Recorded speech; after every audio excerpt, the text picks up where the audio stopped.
প্রিয় শিক্ষার্থী বন্ধুরা, আজকে তোমাদের নবম দশম শ্রেণীর উচ্চতর গণিত অনুশীলনী 11.4-এর 12 ঘ নম্বর অঙ্কটা দেখাবো।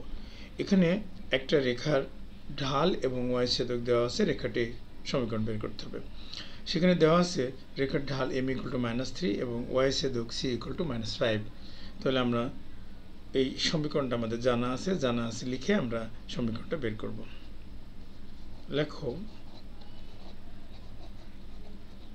জানা আছে সরল রেখাটির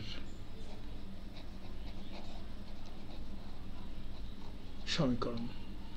দেখো আমরা কি লিখব, y = mx + c।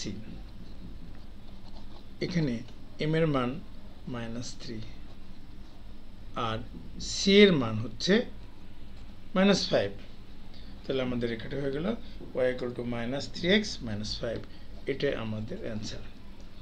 এখন এটাকে যদি একটা চিত্র বানাতে চাও তাহলে সেটা আমি তোমাদের দেখাচ্ছি। প্রথমে এখানে একটা অক্ষর টেনে নিচ্ছি, x ও x প্রাইম, y ও y প্রাইম। পাশে একটা ছক তৈরি করো, এখানে x এখানে y। একবার x এর জায়গায় 0 লেখো, একবার y এর জায়গায় 0 লেখো।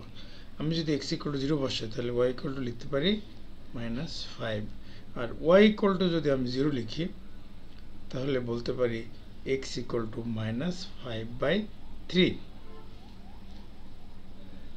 এখন এই বিন্দুগুলো বসিয়ে দিই, 0 -5 0 -5 বিন্দুটা এখানে বসালাম।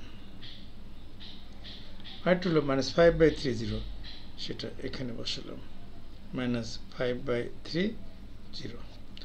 এখন যদি আমরা এই দুটো বিন্দুকে যোগ করে উভয় দিকে বর্ধিত করি তাহলে আমরা এখানে এই রেখার সমীকরণটা পেয়ে গেলাম। এটা এভাবে আমরা সুন্দর মতো ফিগার করতে পারি।